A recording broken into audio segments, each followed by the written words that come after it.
Assalamualaikum warahmatullahi wabarakatuh. Semangat pagi para pemirsa. Kita berjumpa dalam tayangan Ngobras, ngobrol santai di Exago Podcast dengan tema peran ibu dalam membentuk karakter anak. Perkenalkan diri dulu, saya Nila Amalia. Sehari-hari saya mengajar matematika di SMK Negeri 1 Klego.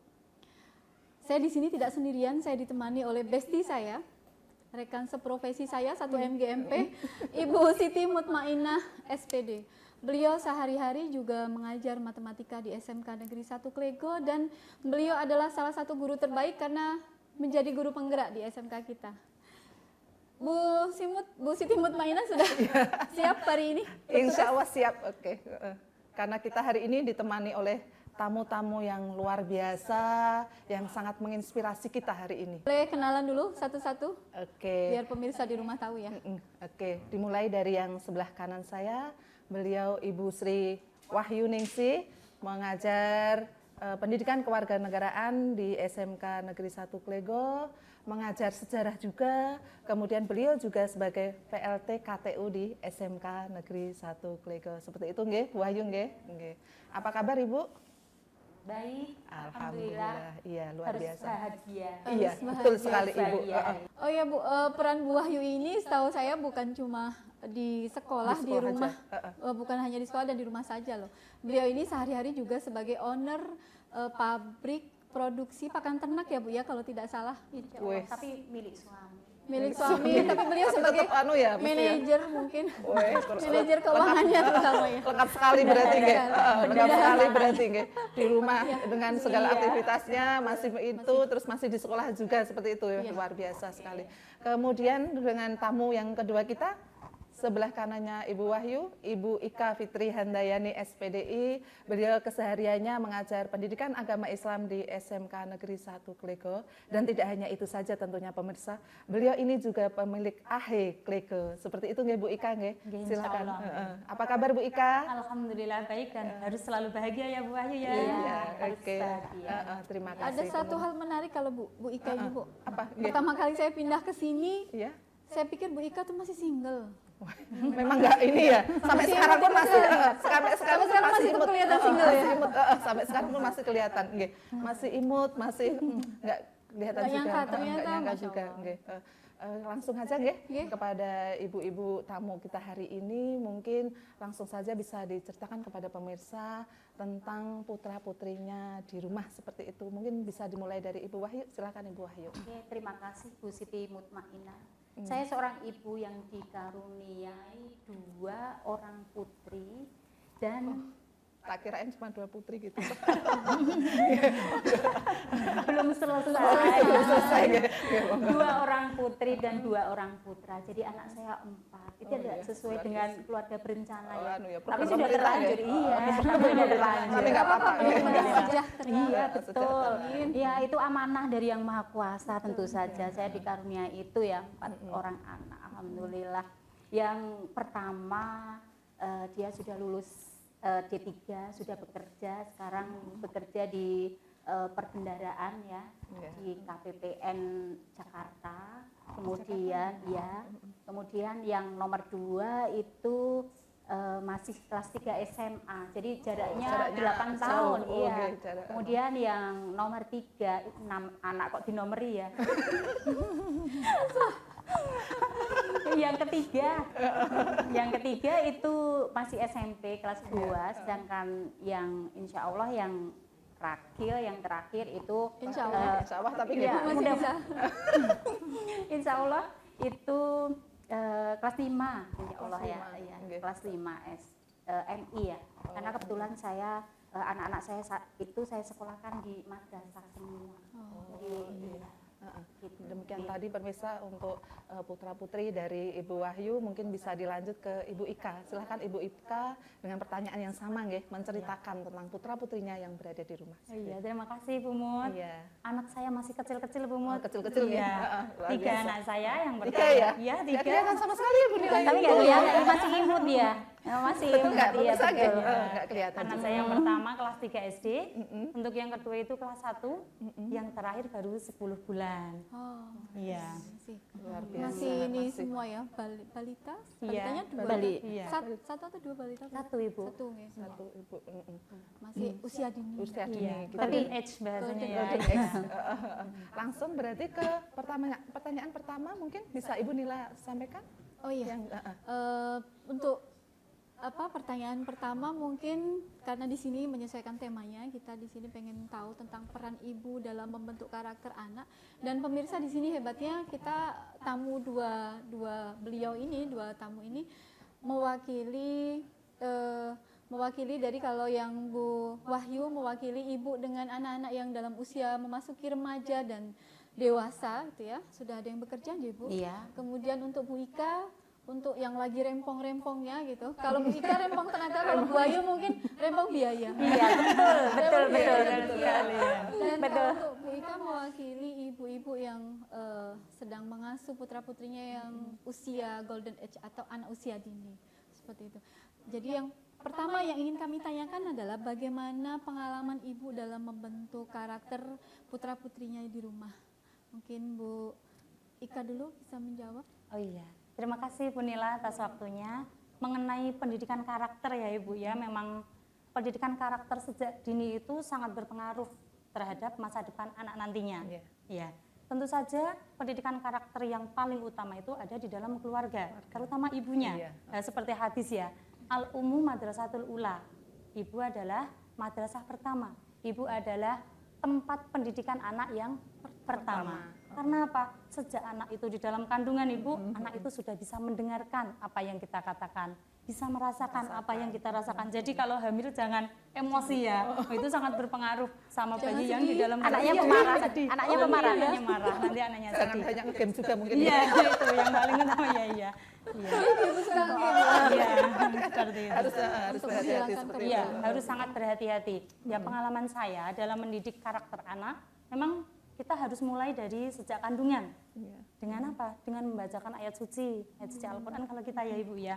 Lalu menceritakan kita sedang apa, kita sedang di mana, kita mau gitu apa. ya, Iya, diceritakan adik, kita ini sedang di sekolah, ini Ibu sedang ngajar, gitu. Jadi ya. pengen hamil lagi saya. Iya. Amin ya Ibu ya, semoga segera. Amin, amin. Kemudian Ibu, ketika anak itu sudah lahir ya Ibu, keteladanan kita.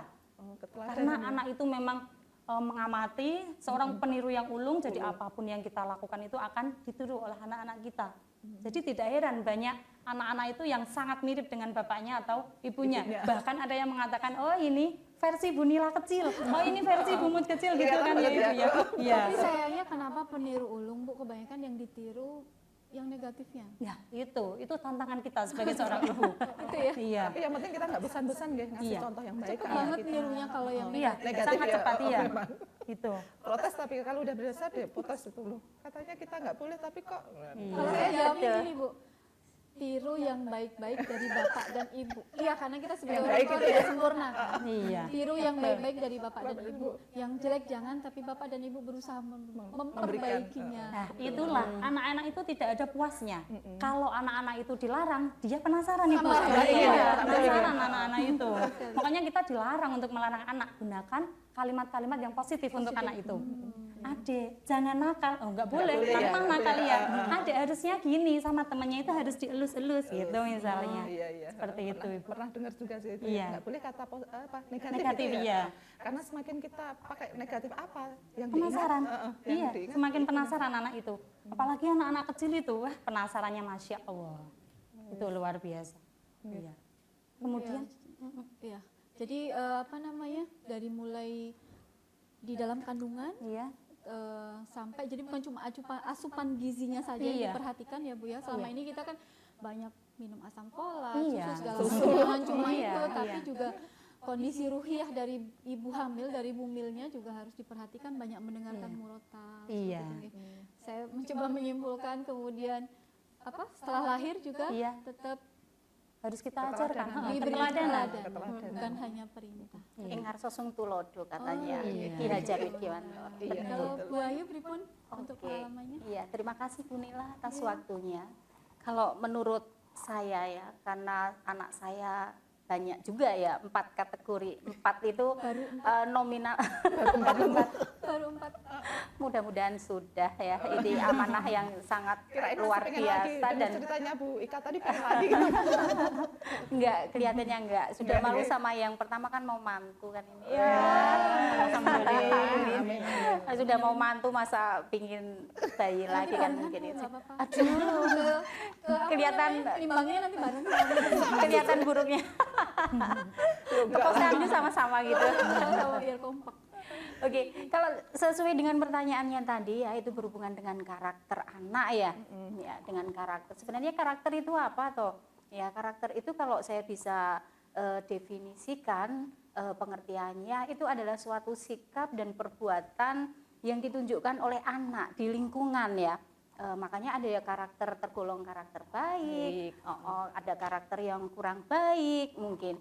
Nah, kami sebagai orang tua itu dalam menanamkan karakter ke anak itu tidak menganut teorinya AB yang mungkin terlalu teoritis ya. Kami pakai yang cara-cara sederhana, saya adopsi dari orang tua saya sendiri. Ya, begitu sederhana misalnya dalam penanaman karakter religius, kita ajarkan dari kecil, mungkin dari sejak dalam kandungan ya, kita kan sudah melaksanakan, itu kan contoh, dan bayi yang ada di dalam kandungan itu kan menyatu dengan kita, detak jantung kita terbaca ya oleh anak itu. Jadi apa aktivitas kita, lah itu kita berikan contoh-contoh itu. Kemudian selain keteladanan juga kita ajarkan selain di sekolah ya. Kalau saat ini mungkin saya undang guru ngaji, tetapi kalau dulu waktu dia masih kecil-kecil itu ya TPA bareng teman-teman, bareng teman-temannya sama lingkungan gitu ya, itu dalam penanaman nilai-nilai agama. Kemudian di rumah juga tadi kalau anaknya diajarkan untuk sholat ya kita juga harus memberikan contoh, kita ajak bareng gitu. Iya, kita bukan nyuruh, iya kita iya betul, kita ajak bareng. Dan kita mungkin kalau dalam memberikan kalimat perintah lah itu juga kita pilih kata yang dia enak dengarnya. Misalnya kalau kita minta tolong sesuatu gitu dengan kata tolong ya, tolong ini, tolong itu dan lain sebagainya. Itu jadi religius penguatan dari perilaku sehari-hari yang sangat-sangat sederhana, tapi bisa mengena di dalam dirinya. Iya, sampai dewasa ke bawah. Jadi ajaran orang tua saya kalau habis maghrib itu ngaji, baca Al-Quran, itu berbawa sampai sekarang kan gitu. Iya, lah itu saya teruskan, saya wariskan ke anak-anak saya. Ya kan, kalau ibu-ibu sebenarnya sudah melaksanakan semua sih. Saya yakin balita kita diajari mau makan, berdoa, mau tidur berdoa dan lain sebagainya. Sebenarnya udah dilaksanakan, nggak ada yang istimewa sih. Ya, cuma dari hal-hal yang kecil aja. Ya. Kemudian untuk yang kedua, penanaman nilai kebersihan ya. Kebersihan itu tentang kebersihan dirinya. Ya, itu tentu aja dari ilmu kesehatan kan juga mandi sehari 2 kali, kemudian sebelum tidur gosok gigi ya, sebelum makan cuci tangan. Nah, itu kan sebenarnya contoh-contoh sederhana saja. Itu tapi harus diingatkan, namanya juga anak-anak ya. Namanya anak-anak juga sering lupa. Kemudian kebersihan lingkungan. Kita juga jadi dari hal-hal yang sederhana. Misalnya habis makan dan ada bungkusnya. Nah, itu dibuang di tempat sampah lah, itu dari situ makan kemudian dicuci piringnya sendiri gitu. Kalau punya sendiri, iya minimal miliknya lah itu suatu kebersihan diri ya. Kalau sekarang sudah agak dewasa kan sudah bisa bantu ya mencuci baju ya, mencuci baju juga bisa sudah ya, udah bisa ya, udah bisa karena sekarang saya sudah nggak pakai asisten rumah tangga ya, kami kerjakan bersama keluarga, iya gotong royong. Ada itu. Ada pembagian tugasnya yang spesifik itu enggak Ibu? Kalau saya untuk yang sudah mengerti ya, tapi kalau untuk yang masih kecil, yang kelas 5 itu belum bisa iya. Paling ya yang sederhana nyapu atau itu iya. Ya namanya anak-anak, tapi kan juga masih sering mengingatkan kan ya, lupa mengingatkan gitu ya. Kalau enggak nggak ada instruksi, kadang kan juga Iya. ya si Misalnya anak di zaman situ, Bu, iya karena kadang bosannya sebagai ibu rumah tangga dengan punya anak banyak gitu. iya Capek untuk mengingatkan kadang bosan Iya. gitu, Pak. Tapi spesialnya Iya. Ibu Wahyu dan Bu Ika adalah di situ tidak bosan untuk mengingat. Iya. Selalu ya. itu karakter yang kedua ya. Oh, Kemudian untuk karakter yang ketiga yaitu tentang karakter peduli. Ya. Karakter peduli ini juga diawali dari hal-hal yang sederhana juga, karena kepedulian itu akan melahirkan suatu jiwa atau kepribadian untuk suka menolong terhadap orang lain, begitu ya. Diajari dari berbagi. Ya, di masa kecil itu sudah berbagi. Misalnya kita juga cuma punya roti satu, tapi kok adanya 2 orang, bagi 2. Karena yang di rumah Iya. 2 orang itu Iya, tadi ya. iya. Kalau yang sekarang 2 orang. Kalau dulu waktu kecil-kecil ya di rumah semua. ya. Berempat orang itu. Iya. Itu. Jadi rasa peduli terhadap orang lain ini sangat dibutuhkan dalam kehidupan masyarakat, karena memang kita sebagai makhluk sosial ya, kita harus bisa lah berbagi dengan sesama. Jadi akan timbul suatu sikap saling tolong menolong tadi. Iya. Luar biasa. Luar biasa Iya. sekali. Iya. Itu Ibu. Makanya untuk anak saya yang pertama kan dia sudah memiliki income sendiri ya. Ya, saya tanamkan juga seperti yang diwariskan oleh orang tua saya. Nak, kamu kalau ada rezeki, lihatlah di sekeliling kamu. Ada yang perlu kamu tolong enggak? Keluarkan 2,5% itu untuk mereka. Yang dekat kamu sendiri dulu. Iya. Kemudian yang kedua, saudara-saudara kita yang masih ada hubungan keluarga ya, hubungan keluarga. Lihat yang tidak mampu, makanya sering saya itu Mas itu kelihatannya perlu dibantu deh ya. Kita juga mengeluarkan. Nah, kebetulan di masyarakat kami itu setiap tahun ada santunan anak yatim. Nah, itu juga saya tawarkan. Iya. Iya, saya tawarkan ke Ikut anak enggak? ya, ikut. Ini mama mau nyantuni ini, kamu ikut enggak, Nak? Ngasih contoh Iya, duluan iya ya. itu berikan contoh kan. Iya, contoh itu. Ya, karena meskipun udah kerja, tetapi tetap sudah dewasa termasuknya, tapi kan perlu diingatkan juga. Dan itu penanam sikap peduli ya. Kemudian kejujuran ini juga perlu ditanamkan dari kecil ya, dari kecil. Jadi ini suatu bentuk suatu kepercayaan lah istilahnya. Jadi menumbuhkan sikap kepercayaan, bagaimana kita berkata, oh kalau A ya katakan A, kalau B katakan B gitu. Yaitu kejujuran dari hal-hal kecil. Makanya suatu saat anak-anak itu habis tes, saya tanya, nah kamu tadi bisa nggak mengerjakan? Nggak bisa mah, mungkin sulit gitu. Tapi apa? Tapi teman saya tadi ada yang nyontek malah. Gitu. Kamu ikut nggak? Kamu ikut nyontek?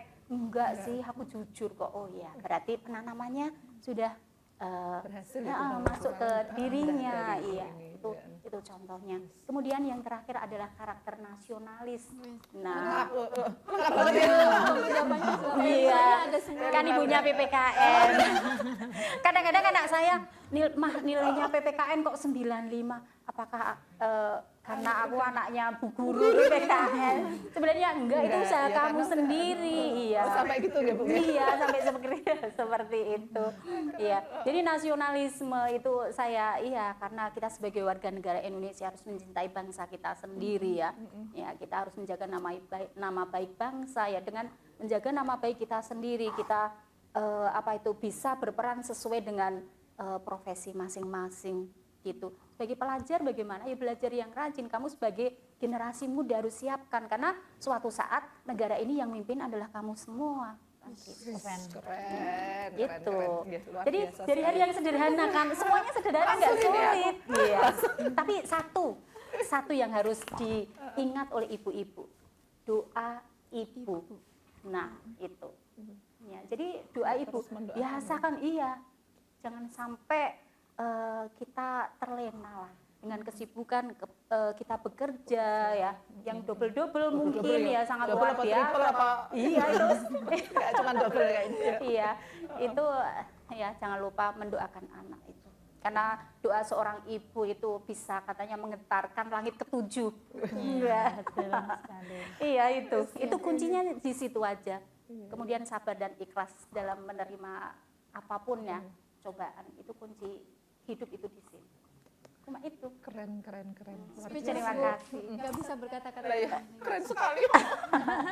Sangat menginspirasi.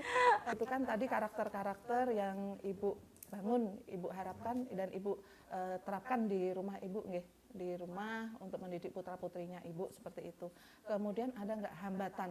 Oh, harusnya tuh saya pengennya ini, tapi kenapa kok ada istilahnya kayak hambatan ataupun yang sesuatu yang membuat Ibu tidak sesuai yang diharapkan hasilnya seperti itu. Ada nggak Ibu Iya. kira-kira? Oke, terima kasih Bu Iya. Siti Mutmainah. Tentu saja orang namanya hidup itu hambatan, tantangan, apa itu gangguan, kerikil tajam itu pasti ada ya. Oh, iya. Seni. Iya, iya. Iya, Bu, ya. Itulah seni kehidupan mungkin iya. Pasti ada karena anak juga memiliki kemauan mereka sendiri. Ya, kita sebagai orang tua ya tentu saja harus tuturi, tetapi dalam tanda petik kita harus mendampingi. Kita harus setiap saat waktu dia butuh kita harus selalu siap ada gitu. Karena mereka juga mungkin punya problem-problem sendiri ya. Nah, yang perlu kita bicarakan bersama mungkin itu. Nah, makanya di sini kendala itu kalau kayak saya simpulkan karena mereka memiliki suatu keinginan sendiri yang mungkin bertolak belakang dengan keinginan orang kita, tua ya. biasanya kadang kan gitu Itu kalau saya simpulkan itu ada dua faktor ya. Ya, dari faktor dari diri sendiri, faktor internal ya karena keinginan berbeda kemudian kurang memahami apa itu karakter, mungkin juga namanya masih anak-anak, kesadaran juga masih kurang ya. Perlu adanya bimbingan dan arahan ya. Kemudian kalau faktor dari luar itu mungkin ya era globalisasi yang sangat luar biasa. Dampaknya adanya gadget, adanya HP, kemudian degradasi moral ya, penurunan merosotnya moral, sanksi sosial yang mungkin merosot jauh ya. Jadi anak melakukan sesuatu misalnya yang tidak benar, mungkin orang-orang itu sudah mengatakan itu suatu biasa zaman sekarang gitu. Nah itu turunnya sanksi sosial di dalam masyarakat dan kita nggak bisa apapun kan, namanya masyarakat ya, norma-norma yang ada ya, yang bisa ya kita tamengi diri anak-anak itu, kan gitu. Dan doa Nah, tadi iya. ya. Ditamengi dengan doa tadi. Sesuai dengan ini, Ki Haja Dewantara itu didikan anak sesuai Sesuai dengan dengan kodrat kodrat zamannya. Iya. jangan mengikuti zaman kita tapi ikuti zamannya betul. anak. Kodrat alam juga. Ya, kodrat alam. Iya. Juga kodrat zaman. Oke. Iya. Itu tadi nggih Bu Wahyu tentang itu mungkin yang dihadapi Bu Wahyu. Kurikulum merdeka sekali hari ini. Iya. Iya. Oh iya. Iya ya, betul sekali. Lanjut kalau Bu Kalau Ika, Ika. Bu Ika sendiri seperti apa? Ada hambatan? yang dihadapi Sepertinya ketika tidak ada. Iya sama aja ya. sama juga Sebenarnya ya. iya. Hambatan yang pertama itu di gadget tadi juga tetap sama gadget ya, iya. tetap gadget. Karena anak saya itu masih kecil-kecil, Iya. memang peniru yang ulung ya tadi ya sudah saya katakan tadi. Jadi HP itu memang sudah menjadi kebutuhan primer untuk orang dewasa dan remaja. Kalau orang dewasa itu pegang HP, anak-anak pasti ingin ikut pegang HP, iya. Dan masalah yang kedua itu, anak-anak seusia 5 tahun ke bawah itu belum bisa menyaring mana yang boleh ditiru dan mana yang tidak bisa ditiru, seperti itu Ibu. Ngikut aja seperti itu nggih. Iya. Apa yang dilihat di yang Iya. di gadgetnya itu Iya. nggih. Terus ada lagi mungkin hambatan yang lain? Sudah cukup, itu aja ya. Sudah. Iya. Oke. Lanjut Ibu. Ya apa namanya, kadang memang ya saya juga merasakan ya, apalagi kita anak-anak masih kecil-kecil, kadang kalau tidak ada yang bantu ngasuh, kadang kita jadikan HP sebagai pengasuh kita, pengasuh anak. Jadi nonton dulu sebentar berapa menit, ibu mau nyuci piring, mau ngapain Buat gitu. itu ya, ngerjain itu ya, pekerjaan rumah apa. di rumah. Karena mereka anteng ketika pegang udah anteng, pokoknya nggak ganggu kita ya seperti itu. Iya, sama sebenarnya sama juga sih, tapi Padahal nggak bagus ya. iya, makanya kita coba tanya, ada nggak Bu Ika maupun Bu Wahyu, kira-kira panjenengan apakah punya tips bagaimana menjadi ibu yang cerdas secara digital gitu, jadi untuk putra-putri di rumah gitu. Monggo Bu Wahyu. Iya. Oke, enggak panjenengan dulu. Jenengan mau. Yang tua. Yang tua dulu. Oke, terima kasih Bu Nila karena ini ada kaitannya dengan era digital ya. Di sini karena memasuki era digital ya, anak-anak itu sangat luar biasa untuk urusan dengan teknologi ya. Jadi kita juga harus menyesuaikan sebagai orang tua, sebagai ibu, kita juga harus melek terhadap teknologi. Ya, kalau disuruh mengikuti generasi Z ini yang kira-kira umur antara 6 sampai 24 tahun ya, kita sudah kecontalan, dia sudah lari melesat seperti apa bak anak panah ya. Itu kita jalan selangkah ya.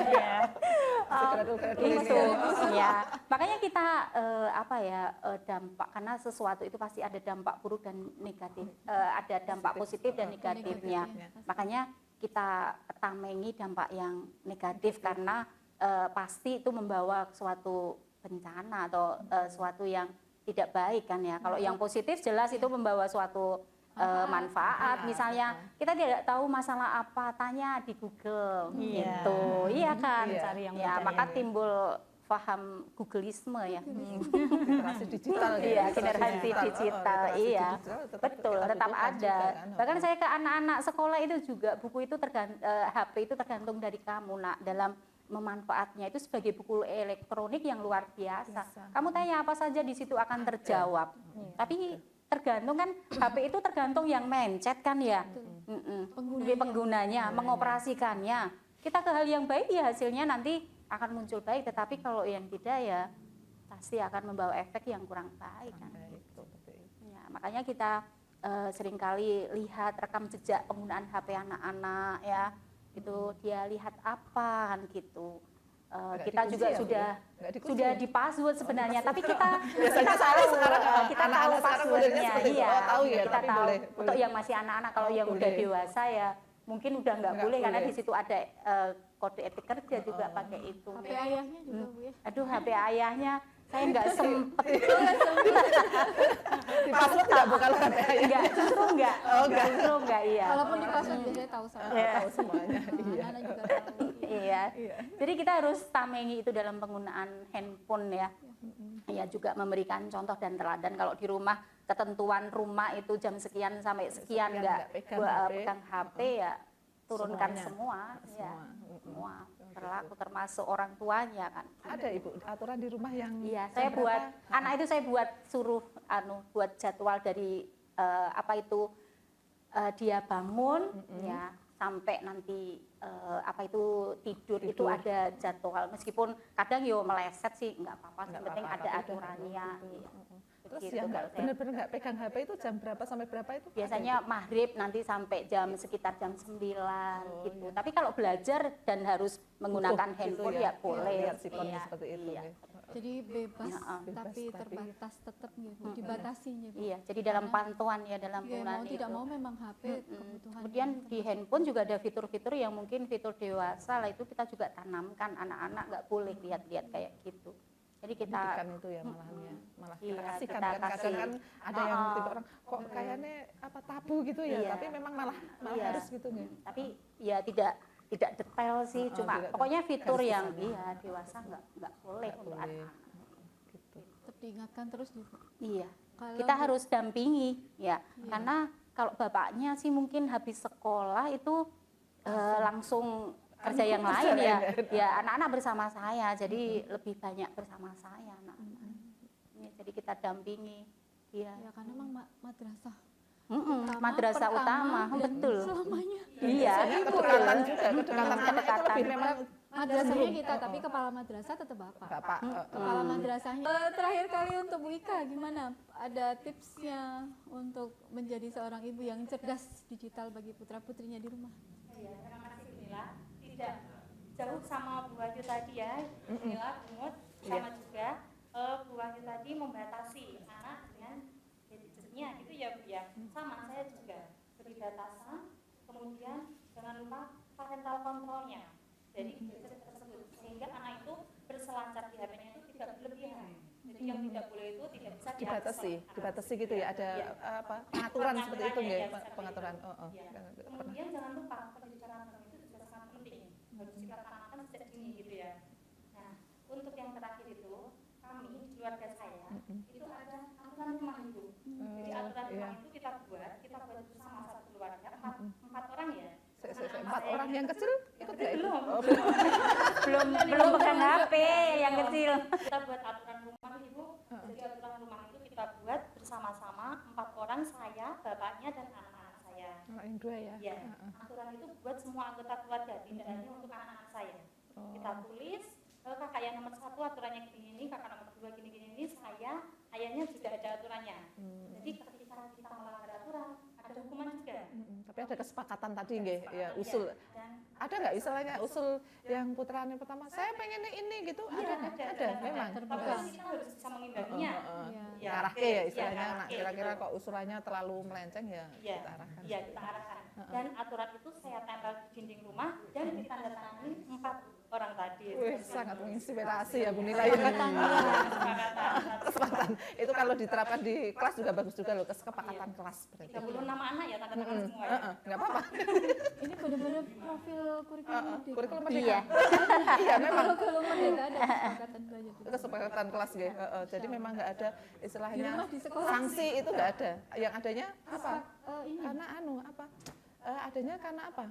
Nggak ada sanksi kan? Karena tapi apa?